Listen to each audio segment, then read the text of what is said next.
I'm going to show you how to hook up your MIDI keyboard controller or your pad controller for the Beatmaking Virtual. It's real simple.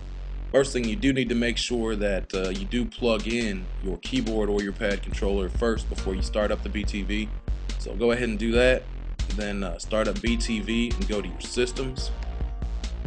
And the MIDI input port is what you want to set, so take a look at that.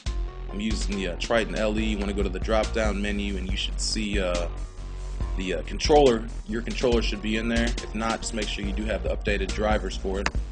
Make sure to set the MIDI output port for the controller as well. And that's the first thing you want to do. A good way to test it, just go ahead and close that. Let's go to pattern, hit new, go over to one of the factory kits. And the first thing you want to do is go ahead and push on the C with your mouse or with the keyboard on your computer. And then go over to your pad controller and make sure that the first C matches what this note is, this kick.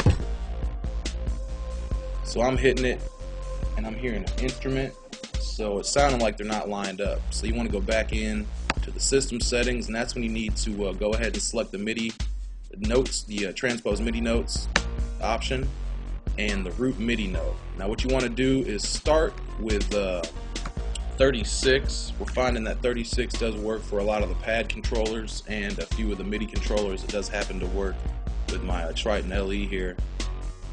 And what the transpose MIDI notes does is basically it just slides your sounds up and down on your keyboard and basically lines them up right like how they are in the BTV.